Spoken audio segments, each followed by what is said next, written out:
Hello, I'm Rylan Hackworth with the Leesburg Times. Today I have the honor of interviewing Assistant Chief Timothy Thuering and Assistant EMS Chief Erica Hurless-Miller from the Highland County North Joint Fire and Ambulance District. We'll be discussing the vital work they do as first responders and the impact they have on our community. The first question, can you tell me a little bit about yourselves? My name's Tim Thuering. I am the Assistant Fire Chief here at the Fire Department. I've been on the department, I think, about 18 years. Been here full-time, I think 14 years.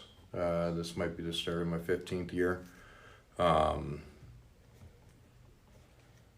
got two boys, both go to school out here at Fairfield. Chase them around in sports all the time, and I guess in my spare time I like to fish and hunt. Hello, I am Erica Hurless-Miller, and I am the Assistant EMS Chief here. I have been on the department for, I think, around 23, pushing 24 years. Full-time for about 23 of that. Love what I do here. I have three daughters, a 19-year-old, a 15-year-old, and a 9-year-old, and one granddaughter she just turned 1 in December. And I am married. My husband is also a volunteer here, and he works full-time at Paint Creek Fire and EMS.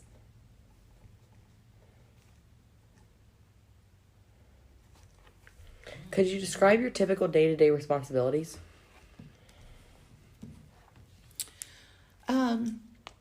It's a firehouse, keyword in that being house. So just like a lot of the things that people do to upkeep their homes, we do here. We take a lot of pride in the fire station, our equipment, our apparatus.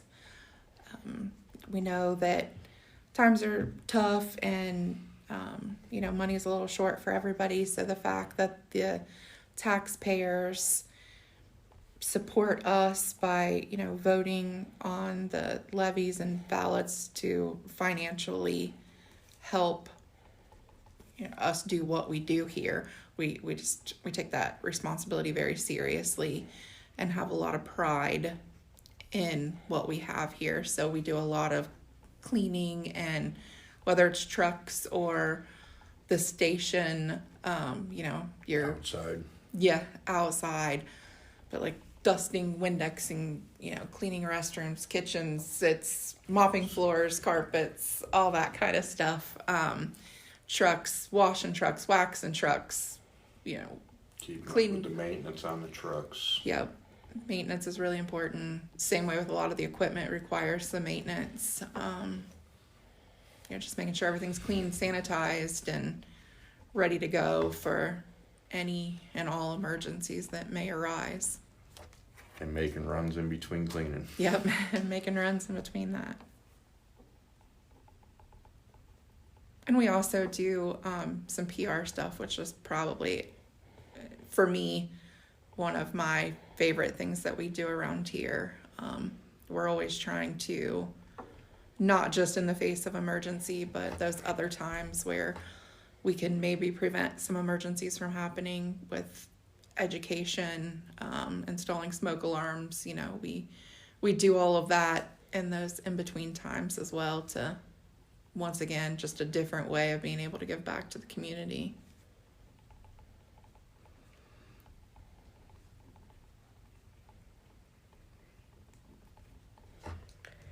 What inspired you to pursue a career as a first responder?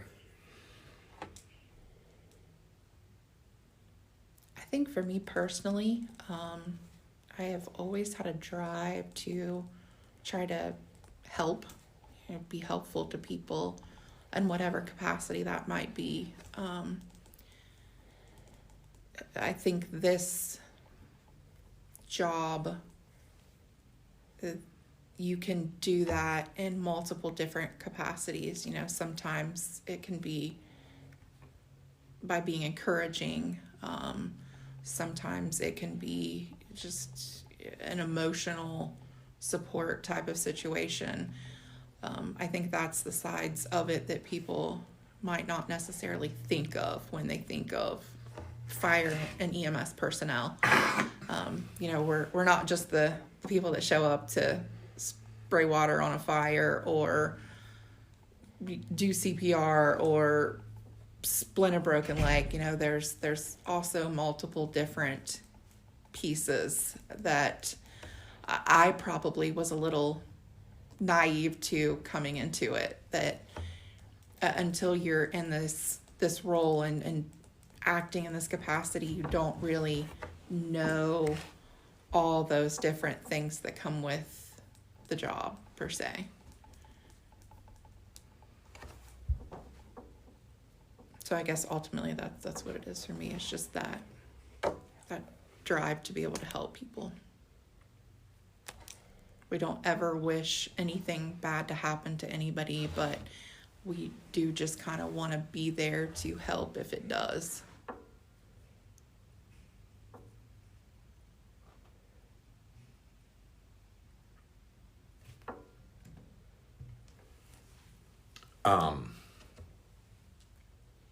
And for me, I think it's just giving back to the community. And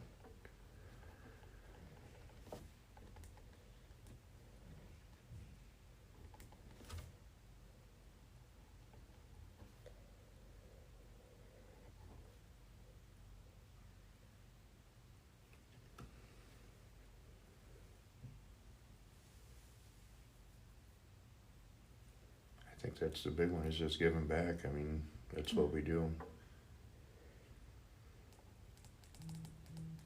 And it's definitely very rewarding. It's outside of that monetary stuff.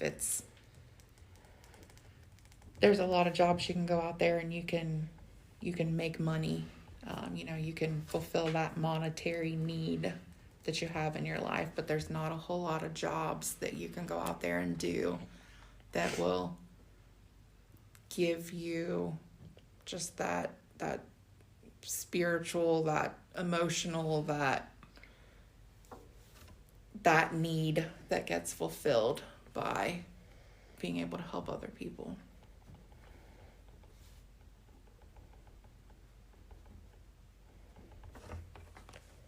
What aspects of your role do you find most fulfilling?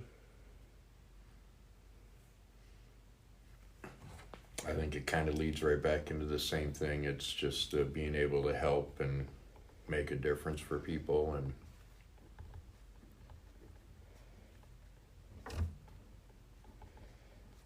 yeah, and I think it's making that impact. I know we probably sound like a broken record, but it's making that impact, whether it's an outcome that was desired by us or a patient or their family. There is still always the opportunity, even when we don't have the outcome that you had hoped for, there's always still that opportunity there that you can make a difference, even if it's for a split second out of somebody's most horrible day in their life. You can make an impact, you can make a difference, and you can hopefully bring somebody some kind of solace in everything that we do.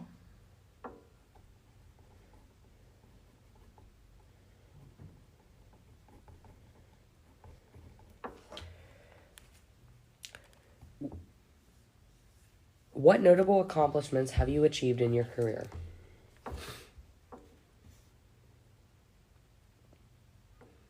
Geez, I think for both of us, one of them would just be the length of service that we've given.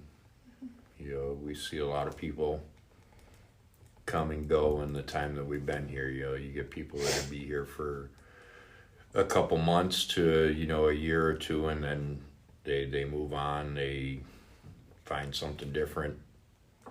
So I think when you get people that get some longevity to their career, it's an accomplishment in its own. Mm-hmm. And both of us being officers, I know that's something that we take a lot of pride in, that, our chief and our board of governors were able to,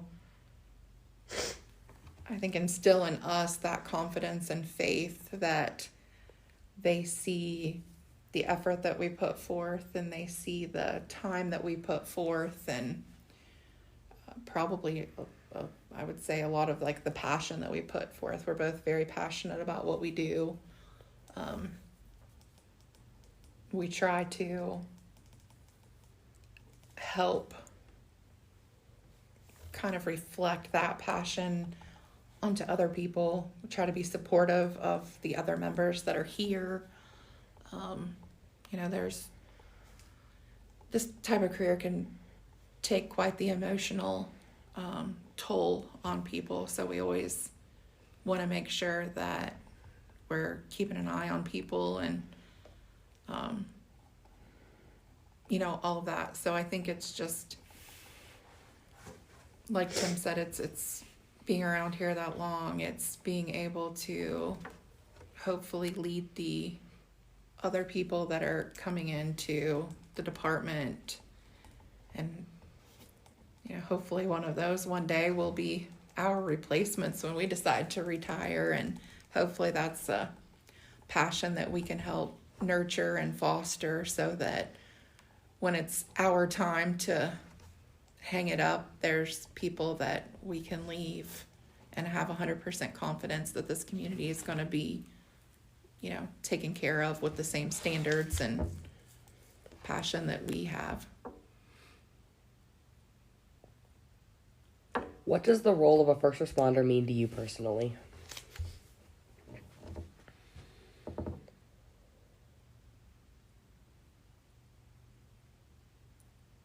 I mean, boy, there's so much to it. I mean, there's a lot to it. Sometimes it's sacrificing our own time to help somebody else. Boy, there's an awful lot to being a first responder. And I always like to say that this isn't a job, this is a privilege. It's a privilege to be able to go out there and to help people on what is probably one of the darkest days of their lives. Typically nobody calls 911 for fun. It's they're going through something and have that need. So, I just think that that's kind of an important aspect in this role, is serving them and helping them get through whatever it is, whatever situation we encounter that they're going through. I think that's you hit a public service. That's what it means, public service. Mm-hmm.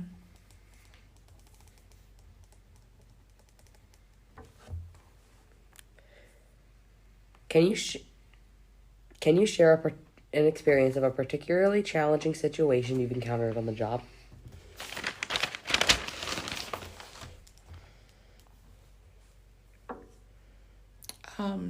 So for me, being a mom and a grandma now, kids are always really, really tough situations to encounter when they're sick, when they're hurt, or even worse.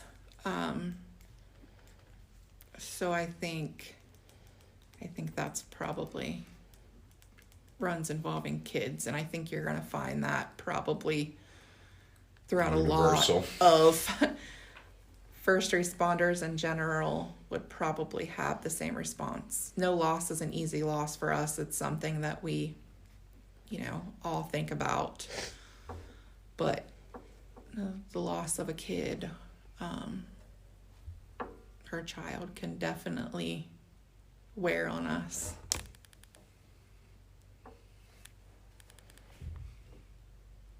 And it's probably also there's a lot of benefits to living in a small town. So while I said earlier that it's a privilege to be able to go out and help people, I still stand firm on that, but it can also be difficult because, a lot of what we go out here and the people that we encounter, maybe people we know, family members, or family members of people that we know. So that can sometimes be a little bit emotionally challenging for us, probably.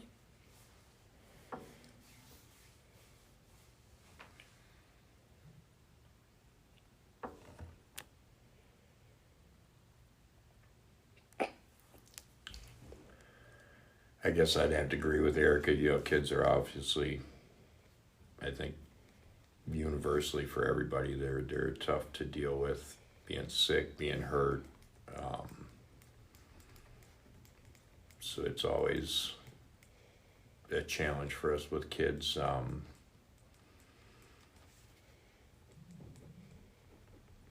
Trying to think of another example, but I think you probably got the best one. I should have answered first. And I mean, that's not to take away from any of the other, tragic situations that we encounter.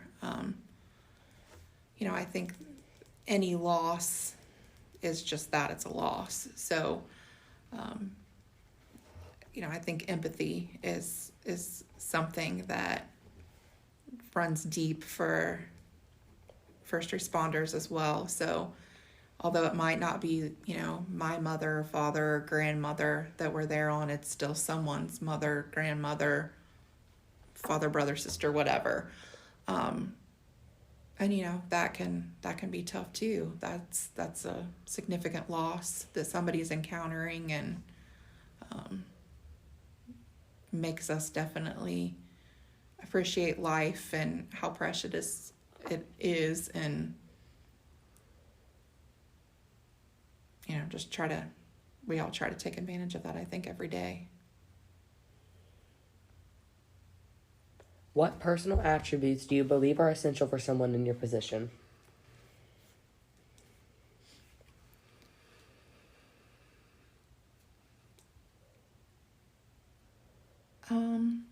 So there's a lot of responsibility that comes with this. There's a lot of trust that comes here. So I think it's those characteristics of morals, honesty, integrity. I think empathy. I think you have to be, empathetic and sympathetic to a lot of situations. We encounter a lot of situations that we may not understand, but we're not really there to necessarily understand all of the whys, hows, and whos. It's to provide and render care however that's deemed appropriate for that situation. Dedication. A lot of dedication. Takes a lot of time and training and sacrifice time away from your family. And I think it's equally as important for the family to have some of those characteristics, because my kids and my husband and my family sacrifices. Good. People get hurt on Christmas. We have to leave Christmas dinners and Christmas parties, and emergencies don't stop just because it's there's a birthday party scheduled that day, or we were going to have a family dinner, or whatever other things may be going on. So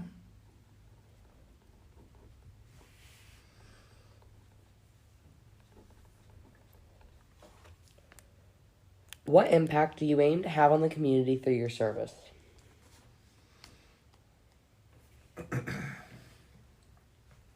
I think, to be super general, just a positive one. I want to make a difference in somebody's life in a positive manner every time I encounter somebody.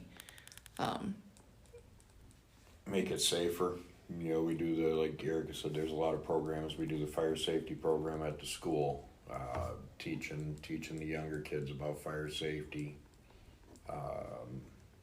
We have several groups, preschool kids that come into the station and do a tour and learn about fire safety.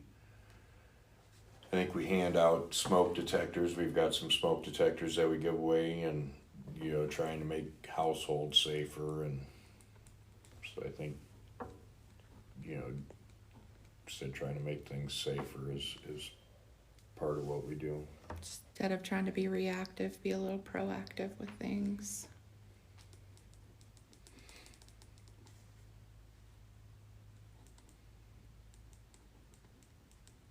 Which isn't, always 100% effective, but we do try. Are there any common misconceptions about first responders that you would like to address?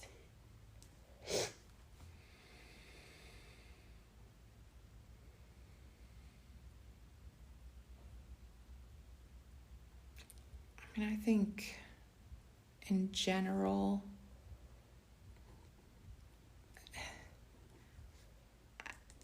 I think there's a lot of times the word hero that gets thrown out there and kind of categorized with this profession. And I think everybody, not just first responders, can have those heroic types of interactions with people every day.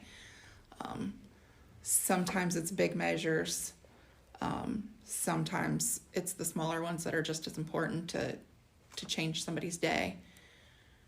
I think that whole firefighters pull people out of burning buildings, does that happen? Absolutely. Does it happen on the daily? Absolutely not.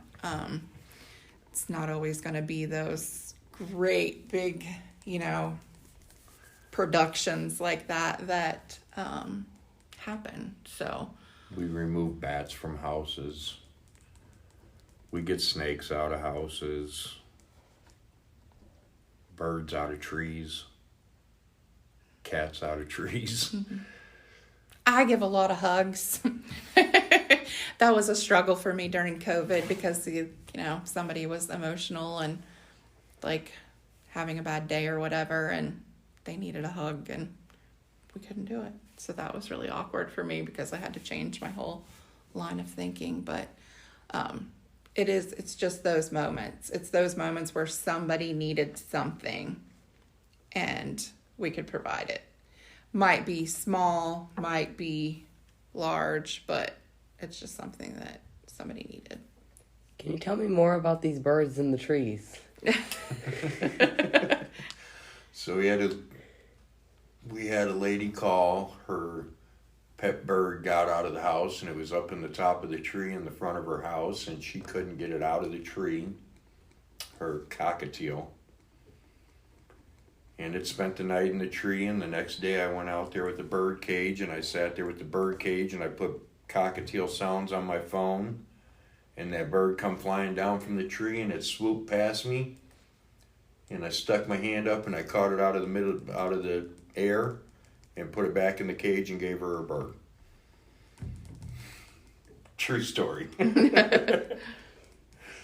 I was thinking, like, why are they removing birds from trees? And where they're supposed to be. This one wasn't. No. He flew the coop. How do you ensure you remain prepared and trained for emergencies? We do monthly trainings here at the station. We try and recreate scenarios and train off that. We do online training where we've got a website we can go to, and there's EMS trainings, there's fire trainings, and it keeps you up on new changes and current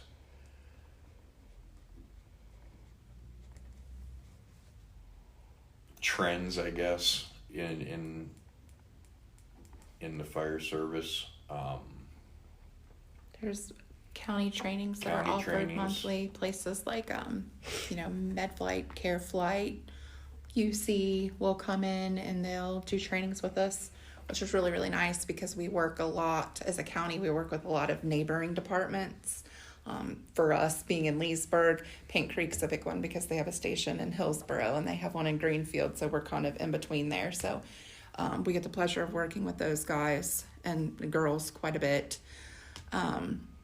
So when we have those, county-wide training opportunities, that's really nice because it gives us another opportunity where you're not acting in an emergency capacity to be able to work together and, make that interaction a little more cohesive so that if you do have an emergency situation, you're kind of used to that, So I think that's really beneficial. And a lot of our patients, a lot of times they're more related to trauma. We do some medical, aeromedical transports. So if there's a medical intervention that someone needs that they don't offer locally, let's just use a stroke, for instance. So like Adena in Greenfield and Highland District doesn't have, interventional radiologists, neurologists there on staff. They have excellent ER physicians, but just not those surgical capacities that are sometimes required for our patients. So sometimes we have to call a helicopter service in to get a patient to a larger hospital that does offer those services in a timely manner. It's going to take a lot longer to get there in a squad than what it would in a helicopter. They go a lot faster. So sometimes we'll call for CareFlight or MedFlight to come down here when it's time essential type circumstances to pick up a patient and take them to, one of the city hospitals, Miami Valley or UC or one of those places. So it's really nice too when we do those county trainings and some of those people from those hospitals come down and, we're able to learn from them and train from them because those are things that they encounter a whole lot more often in their setting that we may not encounter so frequently in ours. So it's really nice to get those kind of more expert type views and opinions and really know what works well for people and, especially equipment and things that they may use or do. Are there any certifications that you need? Mm-hmm. So there's different levels for fire and there's different levels for EMS.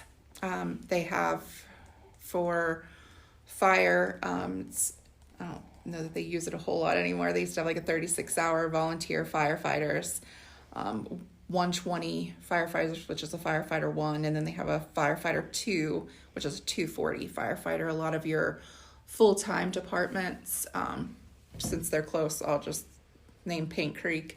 So a lot of their full-time guys are Fire 2, 240 firefighters. For EMS, you have first responder level, and then you have EMT basics, EMT advanced, and then you have paramedics. So which with each level on both sides, there's just a little more that each one of them can do. So just kind of depends on, where you're at and what your encounter as far as those different levels of certifications. Of course, CPR is a big one. Gotta have CPR. And then when you get into those medic levels, I think they have different, ACLS and PALS and different types of certifications. There's also dive teams, there's rope rescue teams, there's hazmat. Yeah, hazmat. And then there's always those other not necessarily requirements, but different things that you can do. There's people that can train people to become firefighters and EMTs. I know Paint Creek just recently opened up to where they can host their own trainings and classes, and they can train people to become firefighters and EMTs. So that's a really nice local resource to try to get people trained and out here helping. You can train people in driving emergency vehicles. It's like an EVOC course. So they drive through cones and just different, kind of safety things to make sure that the apparatus is being driven safely. One of the things that we're really proud of here is our grain bin rescue team. Tim heads that up, or one of the people that heads that up for the county. There's 2 grain bin rescue trailers in the county. One's here and one's in Lynchburg. Highland County being a rural community, and even, some of the neighboring areas are still pretty rural. A lot of farmers, and, accidents unfortunately happen no matter how seasoned you are. So it's nice to have those resources here locally to be able to try to go out and help those guys if they're ever in a bad spot and need the help. RTF, that's a kind of newer one. RTF is a rescue task force. You're hearing about that a little more because of the influx in active shooter type situations. So we have quite a few people who are involved with that. 2 of the guys that head up the county RTF thing are actually both members here at our department. So we try to stay pretty up to date on all of that information and trying to even educate on it. So one of the classes, they call it Stop the Bleed. So we can go out there and we can train, we call them lay people. So just kind of your regular, average, everyday citizens. We can train them where if they're ever involved in any of those types of situations, things that you can use to try to render aid to a person who's been shot before emergency services is able to get to them. So there's a lot to answer your question, I guess. A lot of different, there's certain levels to getting your fire and certificate and EMS certifications, but there's also a wide variety of specialties that you can get trained in to try to help people even further.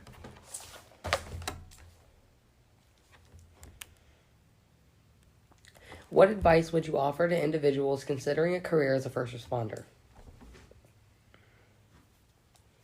I'd tell them to go to their local fire department, talk with the firefighters, the EMTs, ask them questions.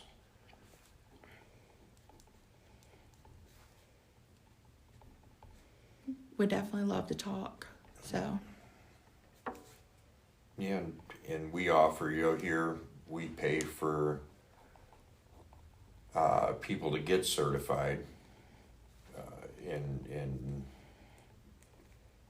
exchange for a contract. They'd have to sign a contract with us, and we would pay for the schooling for them to get their certification.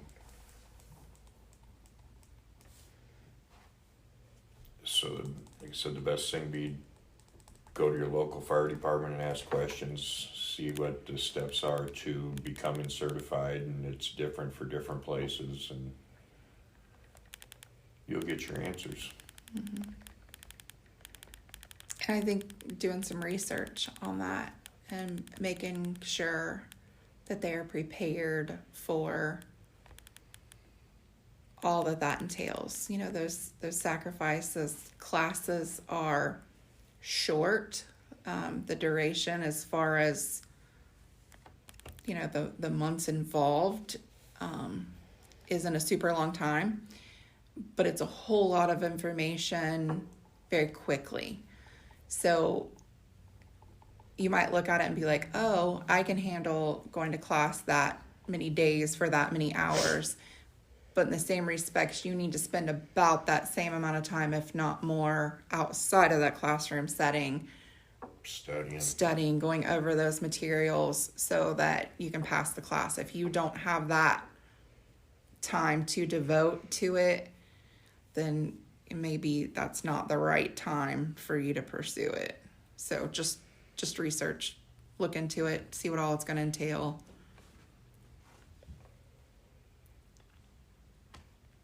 How do you maintain a balance between your professional duties and personal life? That question is probably the number one struggle for all fire and EMS people, especially in the volunteer service. Volunteers are never really off the clock. So it can be trying. You have to make it happen. I think just like everything else in life, it's important to set some boundaries. And although our demand is high to be able to want to go out and serve the public and help people, there just also has to be that time that we reserve for our families, for our own personal well-being. Burnout's real. It's a term that's, commonly used in this line of work, and it can happen very, very quickly.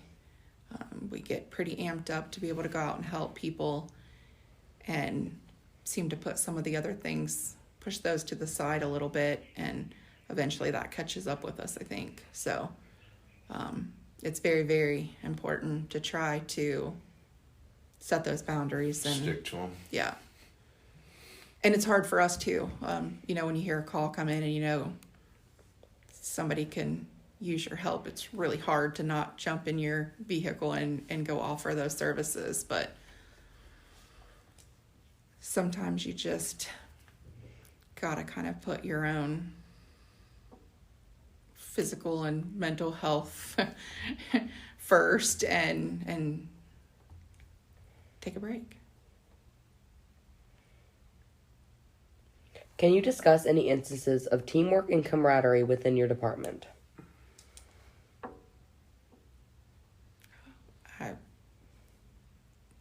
That is probably going to be a difficult one for me because these guys and girls here are my family. It's everything we do. There's not an I here. Everything is teamwork. Everything is group focused, group oriented, family oriented, very family oriented. And it's everything. It's our fundraisers. Our fish fry is man. There's a lot of people that got to put a lot of time and effort into pulling that off and making it work. And especially the firefighting side of things.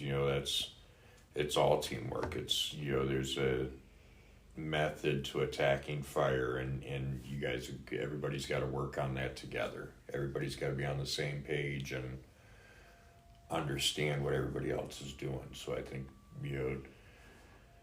everything, even down to backing the vehicles into the garage. I mean, there's one person that gets out and stands in the back and directs the other person in. So it's even the little things like that. It still boils down to teamwork to get it done right and safely.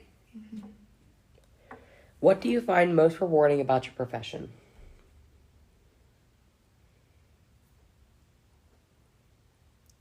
Back on my circle, it's the most rewarding part is just serving the public. It's helping people. It is making that difference in somebody's bad day.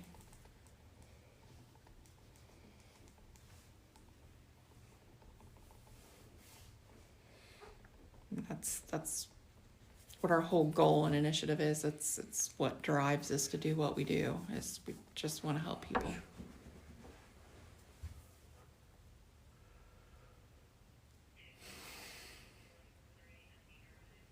Do you have anything you want to add? No, I think it's just making a difference in somebody's day, week, life.